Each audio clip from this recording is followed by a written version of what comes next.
Hi friends అందరికీ. ఇప్పటికైతే problem అయితే కొంచెం తగ్గినట్టే ఉంది. కోవిడ్లో ఈరోజు జరిగిన అటాక్లో అంటే 283 డ్రోన్స్ అండ్ 98 మిసైల్స్ అయితే అటాక్ చేశారనమాట.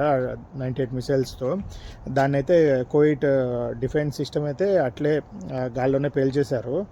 అండ్ వాళ్ళైతే ఏం చెప్తున్నారు, కోవిడ్ మినిస్ట్రీ అయితే ఏం చెప్తోంది, మేమైతే అన్ని విధాలుగా తయారుగా ఉన్నాం, మేమైతే అన్ని విధాలుగా రెడీగా ఉన్నాం, మీరు దేనికి భయపడద్దండి, మేమైతే మా డిఫెన్స్ సిస్టమ్ అయితే ప్రతిదీ చాలా జాగ్రత్తలు తీసుకుంటుందని చెప్పి అందరికీ అయితే చెప్తున్నారు.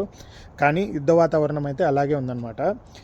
ఇరాన్, ఇజ్రాయెల్, అమెరికా దాని యుద్ధ వాతావరణం అయితే ఇంకా తీవ్రంగా అయితే కొనసాగుతుంది. దాని గురించి కోవిడ్లో అయితే స్కూల్కి అండ్ ఆఫీసులకి ప్రతి దానికి హాలిడేస్ అయితే ఇచ్చేశారు. ఈ పరిస్థితి కొద్దిగా సర్దుమణిగే వరకు మనకి ఇండియా నుంచి వచ్చిన ప్రతి ఒక్కరూ అండ్ వేరే వేరే దేశాల నుంచి వచ్చిన ప్రతి ఒక్కరూ జాగ్రత్తగా అయితే ఉండాలని చెప్పి సూచనలు అయితే ఇచ్చారనమాట. అండ్ ప్రతి ఒక్కరూ బయట ఎక్కువగా రాకుండా అండ్ కొద్దిగా సేఫ్టీ ఫాలో చేసుకుంటూ అండ్ గవర్నమెంట్ ఇచ్చే సూచనలను, ఇక్కడ మినిస్ట్రీ ఇచ్చే సూచనలను పాటించండి.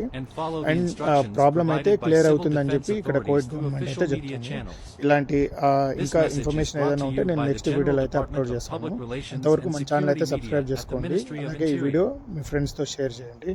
టేక్ కేర్, ఉంటా, బాయ్.